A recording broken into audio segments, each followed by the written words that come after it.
नमस्कार बच्चों, मैं विजय कुमार शर्मा राजकीय इंटर कॉलेज मथुरा से।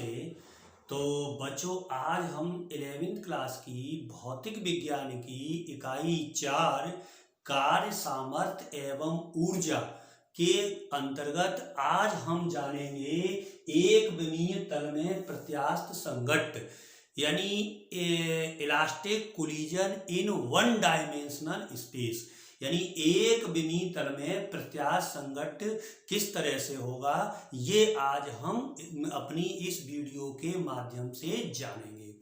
तो इसके लिए बच्चों हम क्या करते हैं, हम दो बॉडी यानी दो पिंड या दो कण मेजर कर लेते हैं। यानी दो मान लीजिए पिंड हैं, एक पिंड है हमारा मान लीजिए कौन सा ए, एक पिंड है ए और दूसरा है हमारा बी। ए और बी जो कि एक विमीय तल में एक सरल रेखा में गतिमान है। दूसरा पिंड है बी, इसका मास यानी इसका द्रव्यमान है m1 और इसका द्रव्यमान है m2। तो ये एक सरल रेखा में एक विमीय तल में गतिमान है। तो इनका जो है प्रारंभिक वेग यानी इनिशियल वेलोसिटी वो है हमारी इसकी u1 और इसकी है हमारी u2। तो ये एक सरल रेखा में गतिमान है। तो अब इनका क्या होता है, आपस में सीधी टक्कर होती है। यानी इलास्टिक कोलिजन यानी सीधी टक्कर होती है। मान लीजिए कुछ अल्प समय के लिए तो ये मान लीजिए टकरा जाते हैं। ये बॉडी आ गई हमारी मान लीजिए कौन सी ए और ये हो गई हमारी कौन सी बी। ये इनमें आपस में ए और बी में संघट्ट हो जाता है और संघट्ट के बाद ये संघट्ट से पहले और ये संघट्ट के बाद क्या होता है, एक सीधी सरल रेखा में गतिमान हो जाती हैं, क्योंकि इनमें क्या है सीधी सीधी टक्कर है। तो ये तो हो गया मान लीजिए हमारा बॉडी ए, ये हो गई ए और दूसरी बॉडी हो गई मान लीजिए हमारी कौन सी बी। तो ये सीधी एक सरल रेखा में आफ्टर कोलिजन के बाद गतिमान हो जाती हैं। तो इनका मास तो चेंज होगा नहीं कोलिजन के बाद। इसका द्रव्यमान है m1 और ये है बस तुम्हारी b, इसका द्रव्यमान है m2। और आफ्टर कोलिजन इनका क्या बदलेगा, यानी जो वेग बदल जाएगा। तो कोलिजन के बाद इनका जो वेग है, इसका वेग है मान लीजिए v1 और इसका वेग है v2। तो इसको फिर एक बार समझ लेते हैं। दो हमारी कोई पिंड हैं जो एक सीधी सरल रेखा में गतिमान है और इनका जो है क्या हो जाता है, यानी संघट्ट होता है। संघट्ट के पश्चात ये एक सीधी टक्कर होती है, उसके बाद एक सीधी रेखा में गमन हो जाते हैं। तो पिंड ए और पिंड बी के मास क्रम से m1 व m2 हैं और टक्कर से पहले इनके जो है प्रारंभिक वेग यानी इनिशियल वेलोसिटी क्रम से u1 और u2 है और संघट्ट के पश्चात इनके वेग जो अंतिम वेग v1 और v2 है, यानी फाइनल वेलोसिटी v1 और v2 है। तो इतना आप इसमें क्या करेंगे, लिख देंगे। अब देखो बच्चों, अब क्योंकि ये हम जानते हैं प्रत्यास्थ टक्कर है यानी इलास्टिक कोलिजन है, तो ये बच्चों हम जानते हैं कि इलास्टिक कोलिजन होते हैं उसमें संवेग संरक्षण का नियम लागू होता है और उनकी गतिज ऊर्जा भी संरक्षित रहती है। मतलब इनका संवेग भी संरक्षित रहता है और इनकी गतिज ऊर्जा भी संरक्षित रहती है इलास्टिक कोलिजन में यानी प्रत्यास्थ संघट्ट में। तो इसमें हम लगाएं कि यानी संवेग संरक्षण के नियम से। तो पहले इसमें लगा देते हैं हम संवेग संरक्षण का नियम। संवेग संरक्षण के नियम से, संवेग संरक्षण के नियम से यानी क्या होगा, संवेग इनका संरक्षित रहता है। मतलब टक्कर से पहले का संवेग और टक्कर के बाद का संवेग कैसा होगा, यानी बराबर होगा। यानी मोमेंटम बिफोर कोलिजन और आफ्टर कोलिजन इज इक्वल, दोनों टक्कर से पहले और टक्कर के बाद का संवेग बराबर होगा। तो पहले हम इसमें निकालते हैं टक्कर से पहले का संवेग, और संवेग का सूत्र जानते हैं मास इनटू वेलोसिटी। तो दोनों का मास इनटू वेलोसिटी क्या करेंगे, टक्कर से पहले जोड़ देंगे और टक्कर के बाद जोड़ देंगे। तो पहले इसका संवेग आ जाएगा बॉडी ए का मान लीजिए हो जाएगा m1u1, इसका हो जाएगा प्लस m2u2 बराबर टक्कर के बाद, तो टक्कर के मास तो इनका वही रहेगा m1u2, लेकिन इनका क्या होगा, वेग बदल जाएगा। तो टक्कर के बाद समय हो जाएगा m1v1 प्लस m2v2। तो ये हो गया हमारा टक्कर से पहले का संवेग, और ये हो गया टक्कर के बाद का संवेग। अब हम इसमें क्या करें, इस टर्म को इधर लाया है, यानी इसमें m1 और इसमें m1 क्या आ रहा है, कॉमन ले लें, यानी इस टर्म में और इस टर्म में m1 ले लेते हैं कॉमन। तो ये m1 कॉमन आ गया, क्या बच गया, ये बच गया u1, और इधर आ जाएगा टर्म ये हो जाएगा माइनस का, तो ये हो गया माइनस v1 बराबर। इसी तरह से इधर मान लीजिए m2v2 और ये m2v2 है, तो इसमें हम क्या करेंगे, m2 ले लेंगे कॉमन, ये हो जाएगा v2 और ये हो जाएगा माइनस u2। ये समीकरण नंबर हो गया हमारा 1, ये समीकरण नंबर 1 हो गया। m1 u1 माइनस v1 बराबर m2 v2 माइनस u2। अब इसी तरह से हम करेंगे, इसकी गतिज ऊर्जा भी संरक्षित रहती है। तो गतिज ऊर्जा संरक्षित रहेगी, इसका मतलब टक्कर से पहले हम गतिज ऊर्जा निकालें और टक्कर के बाद गतिज ऊर्जा निकालें, दोनों ऊर्जाएं कैसी होंगी, बराबर होंगी। तो इनकी हम टक्कर से पहले गतिज ऊर्जा निकाल लेते हैं, यानी चलो थोड़ा लिख देता हूं, ऊर्जा संरक्षण के नियम से, ऊर्जा संरक्षण के नियम से। तो टक्कर से पहले देखो, ऊर्जा का फॉर्मूला होता है 1/12mv², यानी 1/, मास इंटू वेलोसिटी। तो टक्कर से पहले देखिए 1/2, ये हो जाएगा m1, इसकी हो जाएगी u1 square, m1u1 square plus 1/2 m2u2 square बराबर 1 टक्कर के बाद 1/2 m2v2 स्क्वायर प्लस 1/2 ये होगा m1v1 square plus 1/2 m2v2 square. तो ये हो गई इसकी 1/2 m1 स्क्वायर, इसकी हो गई 1/2 m2u2 स्क्वायर, इसकी हो जाएगी 1/m1 v1 square plus 1/2 m2v2 square, ये आफ्टर कोलिजन। तो अब जिस तरह से हमने इसमें कॉमन लिया था, ऐसे ही इस टर्म में और इस टर्म में क्या करें, हाफ m1 कॉमन ले लें। तो 1/2 क्या कॉमन आ जाएगा, m1, इसमें बच जाएगा कितना, देखो बच्चों, u1 square minus v1 square बराबर इस टर्म में और इस टर्म में हाफ m2 को मतलब 1/2 और ये हो जाएगा m2। तो इसमें क्या हो जाएगा, देखो v2 स्क्वायर माइनस ये उधर चला गया तो माइनस का हो जाएगा, क्या बचेगा u2 स्क्वायर। तो इसमें 1/2 से 1/2 कैंसिल हो जाएगा। ये समीकरण नंबर हो गया हमारा 2। तो यहाँ क्या किया हमने कि क्योंकि ये प्रत्यास्थ संघट्ट है, प्रत्यास्थ संघट्ट में टक्कर संवेग भी संरक्षित रहेगा और इनकी गति ऊर्जा भी संरक्षित रहेगी, तो वो हमने लगा करके 2 समीकरण प्राप्त कर लिए। अब इतना बच्चों नोट कर लीजिए। इसके बाद हम क्या करेंगे, समीकरण 2 में समीकरण 1 का भाग देंगे। तो यहाँ थोड़ा मैं लिख देता हूँ, समीकरण 2 डिवाइडेड बाई इक्वेशन 1। तो समीकरण 2 में समीकरण 1 से भाग करने पर, समीकरण 2 में समीकरण 1 से भाग कर देंगे। तो देखिए इस तरह किस तरह से हम इन दोनों में भाग करते हैं, देखिए बच्चों।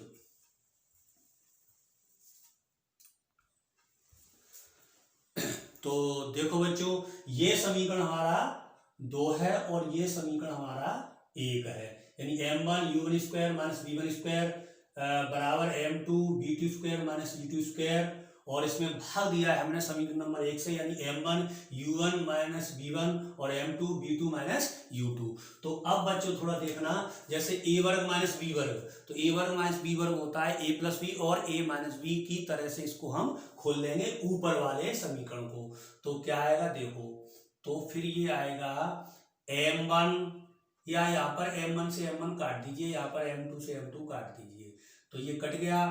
तो ये बन गया देखो a वर्ग माइनस b वर्ग, यानी ये आ जाएगा u1 प्लस b1 और u1 minus b1, a plus B a minus B, ये हो जाएगा u1 माइनस b1 बराबर v2 माइनस u2 और v2 प्लस u2 a वर्ग माइनस बी वर्ग बराबर होता है a प्लस बी और a माइनस बी, और नीचे इसमें आएगा v2 माइनस u2, तो इससे हमें क्या मिलेगा, इससे ये कट जाएगा, इससे ये कट जाएगा, तो क्या बचा, ये बचा हमारा u1 प्लस b1 बराबर v2 बराबर v2 माइनस u2, तो u2 को इधर ले आए तो क्या हो जाएगा, ये सॉरी ये गड़बड़, ये क्या है, ये माइनस है और ये प्लस है, तो ये माइनस माइनस वाला कटा, तो ये हो जाएगा u1 प्लस b1 बराबर b2 प्लस u2, तो इसको अगर हम इधर लाएं तो देखो क्या बचेगा, u1 माइनस u2 बराबर v2 माइनस b1, तो u1 माइनस u2 बराबर b2 माइनस b1, तो इसको थोड़ा बच्चों आप ध्यान से देखें, ये प्रारंभिक वेग में अंतर है और ये क्या है, अंतिम वेग में अंतर है। इसको थोड़ा और मैं क्रम से लिखूं तो देखो ये है u1 माइनस u2 बराबर, इसमें माइनस अगर मैं कॉमन ले लूं तो ये प्लस बन जाएगा, ये माइनस बन जाएगा, तो क्या हो जाएगा b1 माइनस b2, तो ये टक्कर से पहले यानी संघट से पहले जो प्रारंभिक वेग है उसमें अंतर है, और ये संघट के बाद यानी अंतिम वेग है उसमें अंतर है, तो इसको बच्चों हम बोलते हैं यानी difference between initial velocity, difference between initial velocity is known as velocity of approach, और difference between final velocity v1 minus v2, difference between final velocity is known as velocity of separation, तो इससे क्या result निकला, यानी velocity of approach और velocity of separate कैसी होती है, यूकल होती है, मतलब इलास्टिक कोलिजन में वेलोसिटी ऑफ अप्रोच और वेलोसिटी ऑफ सेपरेशन यूकल होती हैं, लेकिन उनकी दिशा, क्योंकि ये माइनस दिशा कैसी होती है, विपरीत दिशा होती है, या हम कहें टक्कर से पहले आपेक्षिक वेग और टक्कर के बाद आपेक्षिक वेग बराबर होता है, लेकिन उनकी दिशा कैसी होती है, दिशा विपरीत होती है, तो इससे हम ये निष्कर्ष निकाल सकते हैं। तो अब बच्चों हम क्या करें कि यहां से v2 की वैल्यू अगर हम निकाल लें तो v2 बराबर देखो क्या आएगा, v2 बराबर हमें मिल जाएगा, v2 बराबर आ गया u1 प्लस b1, यानी u1 plus b1 minus u2, इसको मैं समीकरण नंबर दे दूं कौन सा, 3, समीकरण नंबर 3, तो ये जो समीकरण नंबर 3 आया इसकी वैल्यू हम समीकरण नंबर 1 में रख देंगे, जो आप पहले से नोट कर चुके हैं, यानी संवेग संरक्षण के नियम से जो निकला था उस समीकरण में, यानी इस समीकरण में हम क्या करेंगे, जो v2 की वैल्यू है ये v2 की वैल्यू इसमें हम रख देंगे, तो हमें देखो क्या प्राप्त हो जाएगा। तो देखो बच्चों ये हमारा समीकरण 1 है और ये समीकरण नंबर है 3, तो अब हमको क्या करना है, समीकरण 3 से v2 की वैल्यू यहां लगा देनी है, यानी ये जो v2 का मान है वो इस जगह रख देना है समीकरण 1 में, तो थोड़ा सा मैं लिख देता हूं, v2 का मान समीकरण 1 में रखने पर देखिए क्या मिलेगा, तो देखो m1 और ये हो गया हमारा u1 माइनस b1 बराबर m2 b2 के स्थान पर आएगा u1 प्लस b1, तो u1 प्लस B1, देखो -U2 और -U2, तो ये हो जाएगा -2U2, -2U2। तो इसमें जरा मल्टीप्लाई करें तो क्या मिलेगा, देखो M1U1 minus M1B1, M1B1, M1B1 बराबर M2U1 plus M2B1 minus 2M2U2, ये हमें प्राप्त हो जाएगा। तो अब इसको थोड़ा और सॉल्व करें, हम इसको आगे और सॉल्व करें तो देखो M2B1 और M1B1, तो इसको हम इधर ले आए। तो देखो चलो ले आते हैं इसको, हम लेके देखो ये इधर तो है ही कितना -M1B1, इस टर्म को इधर लाए तो -M2B1 बराबर, देखो बराबर ये टर्म चला गया, बराबर बचा देखो M2U1 और माइनस ये टर्म इधर आ गया -M1U1 माइनस 2M2U2। तो इसमें हम क्या करें, -B1 कॉमन लें, तो -B1 कॉमन आ गया क्या बचा, माइनस कॉमन लेंगे तो इसका चिन्ह पलट जाएगा, तो ये आ जाएगा देखो M1 प्लस M2, इसमें से -B1 कॉमन ले लिया तो M1 प्लस M2 बराबर, इसमें क्या करें U1 कॉमन ले लीजिए, U1 कॉमन, तो U1 कॉमन लेने से बचा देखो M2 minus M1 minus 2M2U2। तो इसमें हम क्या करें, इसमें माइनस कॉमन और डाल लेते, यहाँ से भी और यहाँ से भी माइनस बाहर निकाल देते हैं, तो उससे क्या होगा ये माइनस कैंसिल हो जाएंगे। तो एक लाइन चलिए और लिखता हूँ -V1 और ये हो जाएगा M1 प्लस M2।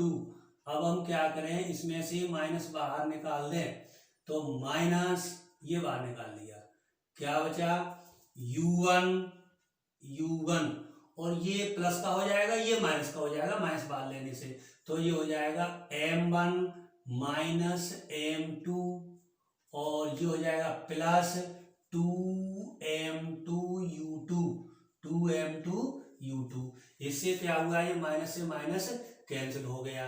तो यहां से अगर हम निकालें V1, देखो B1 की वैल्यू यहां से कितनी प्राप्त होगी बच्चों, B1 बराबर ये इसके अपॉन में आ जाएगा, ये टर्म है और ये टर्म इनके दोनों कैसे आ जाएगा, अपॉन में आ जाएगा। तो क्या मिल जाएगा, ये मिल जाएगा देखो M1 minus M2 upon M1 plus M2 और इंटू क्या आ जाएगा U1 plus 2M2 upon M1 plus M1 plus M2 और इंटू क्या आ जाएगा U2।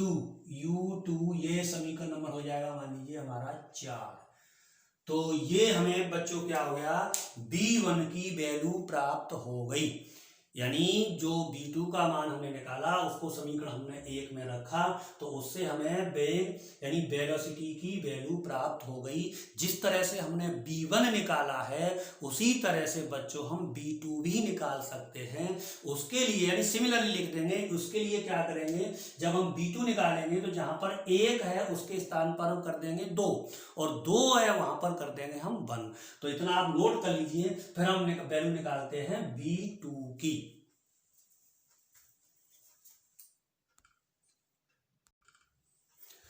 तो इसी तरह से हम वैल्यू निकाल लेते हैं B2 की। तो देखें इसी प्रकार यानी B2, तो देखिए B1 की जगह हो गया B2 बराबर M1 माइनस M2, तो यहां हम कर देंगे M2 माइनस M1, तो ये हो जाएगा देखो M2 माइनस M1 मतलब यहाँ आ गया 2 और यहाँ हो गया 1, और जब प्लस में m1 m2 करेंगे तो फिर ये इतना ही रहेगा, प्लस में कोई फर्क पड़ेगा नहीं। तो ये हो जाएगा m1 plus m2, m1 plus m2, ये वैल्यू आएगी हमारी b2 की। और यहाँ क्या है u1, इसकी जगह हो जाएगा हमारा u2। अब यहाँ देखो 2m2, तो ये हो जाएगा प्लस 2m1 अपॉन, ये ऐसे ही रहेगा क्या, m1 plus m2, m1 plus m2, और बाहर क्या होगा, इसके बाहर है u2, तो यहाँ हो जाएगा u1। तो ये वैल्यू प्राप्त होगी हमें v2 की। तो ये हो गया v1 और ये हो गया हमारा v2।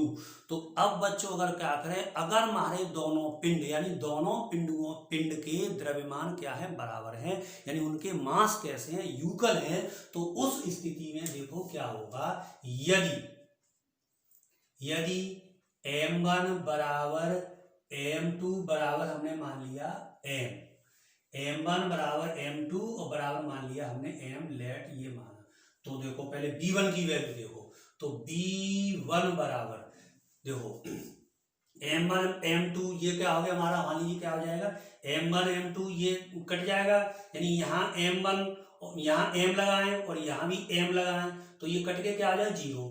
तो चलिए एक बार मैं लिख देता हूं, तो ये हो जाएगा m माइनस m अपॉन, ये भी हो जाएगा m प्लस m, और u1 प्लस ये हो जाएगा 2m अपॉन 2m, यानी 2m यानी m प्लस m 2m, और इंटू क्या हो जाएगा u2। तो ये 0 हो गया, तो v1 बराबर क्या हो गया 0, ये कट गया, क्या आ गया प्लस u2 बराबर क्या हो जाएगा u2, यानी जो v1 जो था हमारा वो किसके बराबर आ गया, u2 के बराबर आ गया। इसी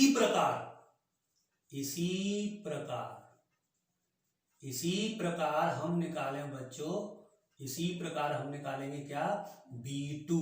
तो b2 बराबर क्या मिल जाएगा, देखो b2 बराबर ये टर्म 0 हो जाएगा और ये 2m कट जाएगा, क्या मिल जाएगा u1, ये मिल जाएगा u1, यानी u1। तो इससे क्या निष्कर्ष निकला कि यानी जो हमारा वेग u1 था वो हो गया v2, और जो हमारा u2 था वो हो गया v1। यानी अगर प्रत्यास्थ संघट्ट में, एक विमीय प्रत्यास्थ संघट्ट में यदि उनके मास बराबर हैं, उनके द्रव्यमान बराबर हैं, तो उनके वेग आपस में बदल जाते हैं। तो ये बच्चों कई बार पेपर में यानी सिद्ध करने के लिए आ जाता है, कहता है सिद्ध कीजिए या दर्शाइए, यानी एक विमीय प्रत्यास्थ में मास अगर बराबर हैं तो उनके वेग आपस में बदल जाते हैं। तो ये बच्चों उसके सिद्ध करने के लिए आ जाता है, इसको आप अच्छी तरह से तैयार कर लेंगे। बहुत बहुत धन्यवाद।